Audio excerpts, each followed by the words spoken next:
PS4 news కి స్వాగతం. ముందుగా ముఖ్యాంశాలు. ఆపరేషన్ సింధూర్తో దీటైన జవాబిచ్చారు సిక్కిం రాష్ట్ర అవతరణ వేడుకలో ప్రధాని మోదీ. 400 కిలోమీటర్ల సైకిల్పై మహానాడుకొచ్చిన పెద్దాయనను ప్రశంసించిన సీఎం చంద్రబాబు. జగన్ను ప్రజలు తాడపల్లి ప్యాలెస్లో పెట్టి లాక్ చేశారు నారా లోకేష్. గద్దర్ ఫిల్మ్ అవార్డుల ప్రకటన, ఉత్తమ చిత్రం కలిగి ఉత్తమ నటుడు అల్లు అర్జున్. 50వ రాష్ట్ర అవతరణ దినోత్సవం జరుపుకుంటున్న సిక్కిం ప్రజలకు ప్రధాని నరేంద్ర మోదీ శుభాకాంక్షలు తెలిపారు. వర్చువల్గా వారిని ఉద్దేశించి ప్రసంగించారు. సిక్కిం అభివృద్ధి కోసం రాష్ట్ర ప్రభుత్వానికి అన్ని రకాలుగా సహాయం చేస్తానని ప్రధాని అన్నారు. ఈ సందర్భంగా ఆపరేషన్ సింధూర్ గురించి ప్రధాని మోదీ ప్రస్తావించారు. పర్యాటక రంగ ప్రభావం ఎంత గొప్పదో సిక్కిం ప్రజలకు తెలుసు. పర్యాటకం అంటే విభిన్నత్వానికి ప్రతీక. ఇక పహల్గామ్ ఘటన భారత్పై జరిగిన ఉగ్రదాడి మాత్రమే కాదు, మానవత్వం, సోదరభావంపై జరిగిన దాడి అంటూ తెలిపారు. टीएमसी सरकार ने अपने शासनकाल में हजारों टीचर्स का फ्यूचर बर्बाद कर दिया, उनके परिवारों को तबाह कर दिया, उनके बच्चों को असहाय छोड़ दिया. टीएमसी के घोटालेबाजों ने सैकड़ों गरीब परिवार के बेटे बेटियों को अंधकार में धकेल दिया है. ये सिर्फ कुछ हजार टीचर्स के भविष्य के साथ खिलवाड़ नहीं है, बल्कि पश्चिम बंगाल के पूरे एजुकेशन सिस्टम को बर्बाद किया जा रहा है. टीचर्स के अभाव में लाखों बच्चों का भविष्य दांव पर है. కడప మహానాడు గ్రాండ్ సక్సెస్ అయిందని ముఖ్యమంత్రి చంద్రబాబు నాయుడు అన్నారు. కడప టీడీపీ మహానాడు బహిరంగ సభలో సీఎం ప్రసంగించారు. ఈ సందర్భంగా జై తెలుగుదేశం అని కార్యకర్తలతో చెప్పించారు. ముఖ్యమంత్రి రాయలసీమ గర్జన రాష్ట్రం అంతా మారుమ్రోగాలన్నారు. జనసంద్రంగా కడప నిండిపోయిందన్నారు. ఎన్నోసార్లు కడప వచ్చానని, ఇంత పెద్ద సంఖ్యలో ప్రజలు టీడీపీ మహానాడుకు రావడం చూసి కొళ్ళంత ధైర్యం వచ్చిందన్నారు. కడపలో మహానాడు పెడితే చాలా మంది అనుమానించారని సీఎం తెలిపారు. ఇది అవుతానే పిలిచి సన్మానం చేస్తాం. కోడూరు నుంచి 60 సంవత్సరాల వయసులో సైకిల్ వేసుకుని కడప మహానాడుకు వచ్చాడంటే అది తెలుగుదేశం పార్టీ పైన ఉండే అభిమానం. వారిని చూడండి తమ్ముళ్ళు, ఇలాంటి కార్యకర్తలు ఉన్నారంటే ఈ పార్టీకి పూర్వ జన్మ సుకృతం. తమ్ముళ్ళు గట్టిగా చప్పట్లు కొట్టి అభినందించండి. ఒక స్ఫూర్తి ప్రదాత పార్టీ అంటే ఇట్లుండాలి. మనం అందరూ ఈ మారిగా ఉంటే ఇంక వైఎస్ఆర్ కాంగ్రెస్ పార్టీకి అడ్రస్సే ఉండదు. అవునా కాదా? ఉంటామని చెప్పండి. అలాంటి కార్యక్రమాలతో ఈరోజు ముందుకు పోతున్నాం. నెల నెల పింఛన్లు ఇస్తున్నా మనం ఏ స్థాయిలో సంక్షేమం అందిస్తున్నాయో చెబుతుంది. దేశంలో ఏ రాష్ట్రమైనా 64 లక్షల మందికి పింఛన్లు ఇస్తున్నారా అని అడుగుతున్నా, సవాలు విసురుతున్నా. కడప గడపలో 3వ రోజు మహానాడు భారీ విజయోత్సవ బహిరంగ సభ నిర్వహించారు. ఈ సభను సీఎం చంద్రబాబుతో పాటు మంత్రులు, నాయకులు, కార్యకర్తలు అధిక సంఖ్యలో తరలివచ్చారు. ఈ సందర్భంగా హోంమంత్రి అనిల్ సభను ఉద్దేశించి మాట్లాడారు. ఆంధ్రప్రదేశ్ రాష్ట్రం ఉండాలి, మేము ఉన్నా లేకపోయినా మన బిడ్డల గురించి, మన భవిష్యత్తు తరాల గురించి ఆలోచించిన ఏకైక నాయకుడు ప్రపంచంలో ఎవరైనా ఉన్నారంటే మనం గర్వంగా కాలు రెగరేసుకొని చెప్పుకోవచ్చు, నా నాయకుడు ఉన్నాడు, చంద్రబాబు నాయుడు గారు ఉన్నారు అని.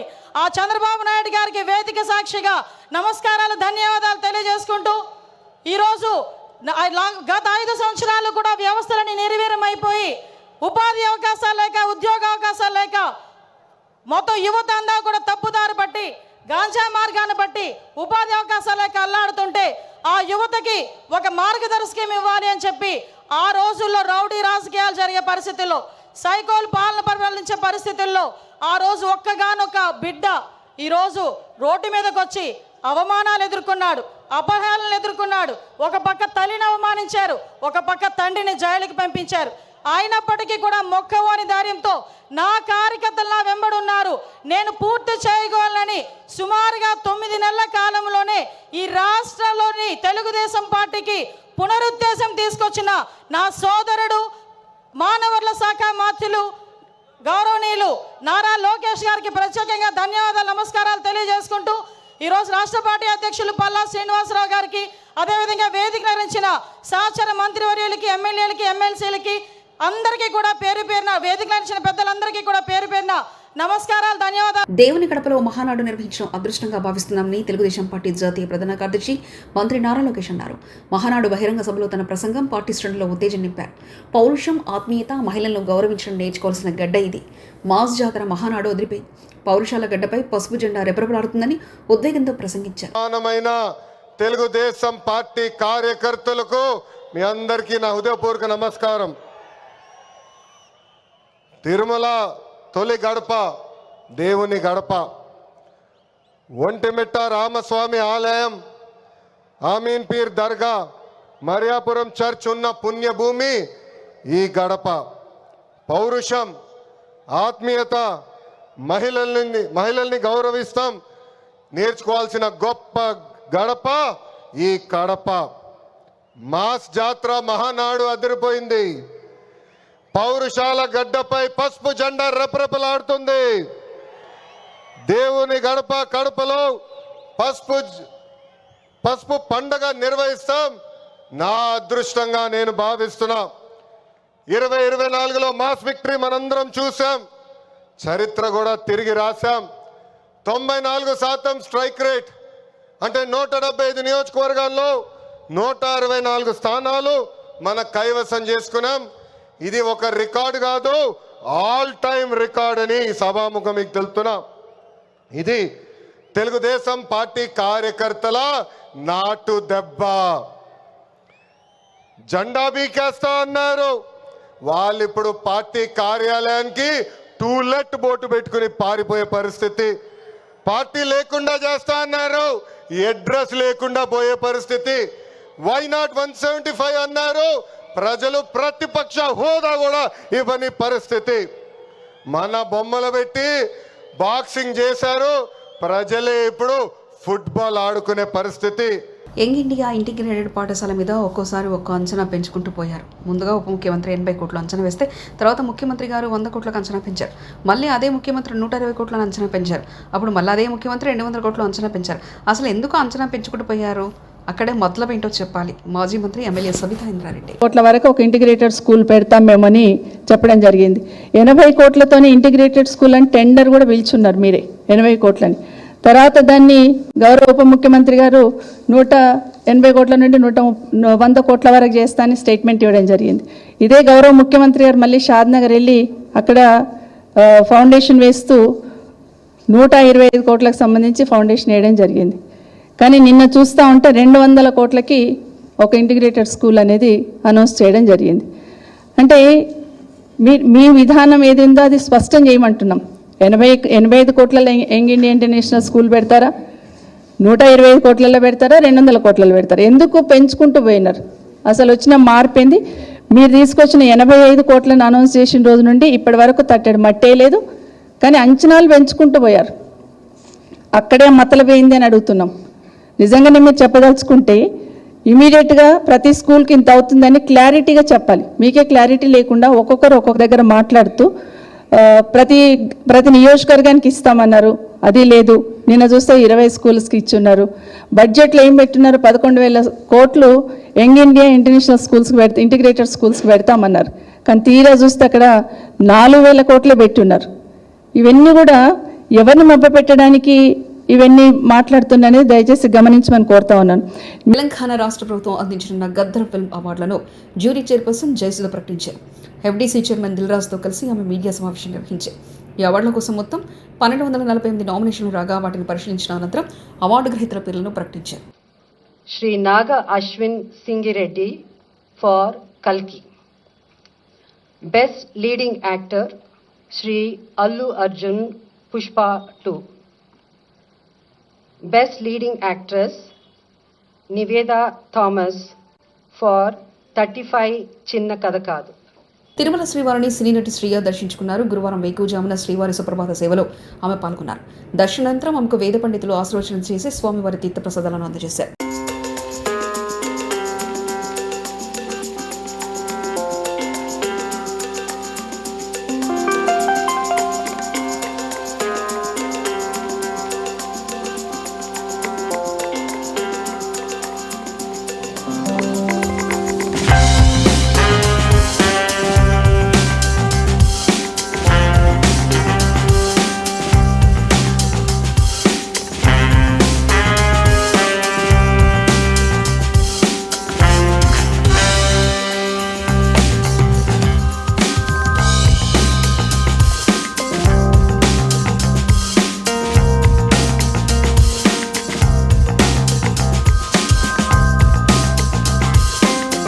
నిర్మల్ పట్టణంలో జేఎన్ఆర్ కాలనీ సమీపంలో స్వర్ణాబాగుపై నిర్మించిన చెక్ డ్యాంను బ్లాస్టింగ్ చేసి పేల్చేసిన ఇరిగేషన్ అధికారులు.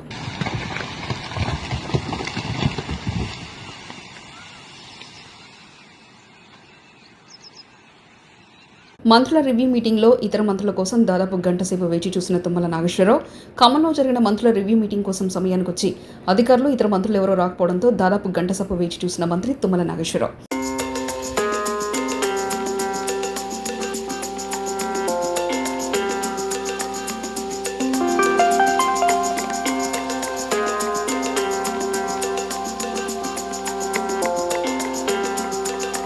గద్దర్ ఫిల్మ్ అవార్డును jury chairperson Jayasudha, FDC chairman దిల్రాజ్తో కలిసి మీడియా సమావేశం నిర్వహించారు.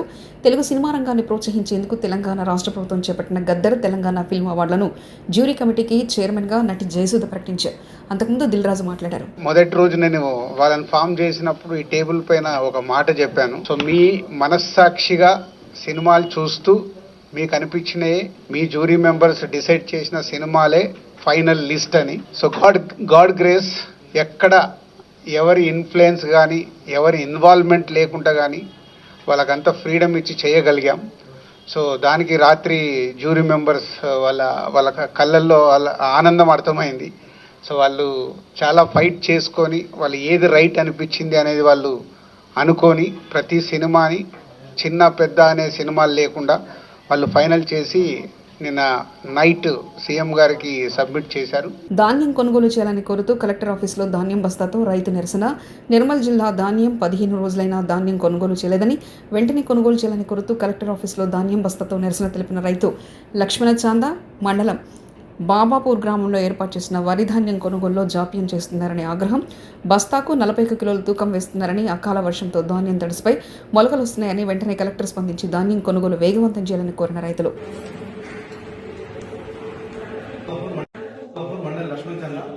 నా పేరు గుట్టు శ్రీనివాస్. మేము గత 15 రోజుల క్రితం పోసినాము. 13వ డేట్ నాడు పోయడం జరిగింది. 13, 14, 15 మ్యాచ్లు రావడం జరిగింది. కొన్నేమో 20 పైన మ్యాచ్లు రావడం జరిగింది. లారీలు రాలేదు, అమ్మాలి వాళ్ళు రాలేదు. పిఎస్సిఎస్ నిర్వాహకులు 4-5 గ్రామాలకు జోకడం జరిగింది. మా ఇంతకుముందు సొసైటీకి ఇచ్చిన బాగుంది, మన డాక్టర్కు మహిళలకు ఇచ్చిన బాగుండేది. అక్కడ జోకిన తాట 80% ఖాళీ అయిపోయింది. 20% మాత్రమే ఉన్నాయి. ఇక్కడ మాత్రం 80% ఉన్నది. 20% మాత్రమే జోకడం జరిగింది. లక్ష్మణ్ చంద, కోరిగా, కంజరు, లింగంపల్లి అట్లా వేరే గ్రామాలలో జోకి మా ఊళ్ళో జోకలేదు. ఆ వర్షం 21 డేట్కు రావడం జరిగింది. అయినా కూడా లారీలు రాలేదు, జోకలేదు. తడిసినాయని చెప్పి కింద పదనొచ్చింది, తడవలేదు పూర్తిగా. అయినా కూడా జోక్తలేడు. ఎక్కువ కటింగ్ అయితే ప్లస్ ఎక్కువ జోక్తా అందరికి 41.500 గ్రాములు జోక్తే మాకేమో ఎక్కువ జోక్తా అని చెప్పి ఇన్ఛార్జ్ ఎన్ రామరాజు గారు చెప్తున్నారు. అందరితో పాటు సమానంగా నాకు కూడా కటింగ్ కావాలా, నాకు కూడా సమానంగా జోకాడి అని చెప్పి నేను వేడుకోవడం జరిగింది. కడపలో నిర్వహిస్తున్న తెలుగుదేశం పార్టీ మహానాడు ప్రాంగణం జనసంద్రంగా మారింది. 3వ రోజు భారీ బహిరంగ సభను ఏర్పాటు చేసిన నేపథ్యంలో పార్టీ అధినేత సీఎం చంద్రబాబు ప్రసంగం వినేందుకు తెలుగుదేశం పార్టీ కార్యకర్తలు పసుపు జెండాలు చేతపట్టి ఉత్సాహంగా గడపకు తరలివచ్చారు. చొక్కా వేసుకున్నాడని వాడిని బెదిరించి కేసులు పెట్టిన నేపథ్యం నుంచి ఈరోజు ధైర్యంగా పసుపు చొక్కా వేసుకొని, పసుపు టోపీ పెట్టుకొని, పసుపు జెండా పట్టుకొని సుదూర ప్రాంతాల నుంచి ఆపరేషన్ సింధూర్తో ధీటైన జవాబిచ్చారు సిక్కిం రాష్ట్ర అవతరణ వేడుకలో ప్రధాని మోదీ. 400 కిలోమీటర్లు సైకిల్పై మహానాడుకు వచ్చిన పెద్దాయనను ప్రశంసించిన సీఎం చంద్రబాబు. జగన్ను ప్రజలు తాడపల్లి ప్యాలెస్లో పెట్టి లాక్ చేశారు నారా లోకేష్. గద్దర్ ఫిల్మ్ అవార్డుల ప్రకటన, ఉత్తమ చిత్రం కల్కి, ఉత్తమ నటుడు అల్లు అర్జున్. TS4 న్యూస్ ఇంతటితో సమాప్తం. చూస్తూనండి TS4 తెలుగు.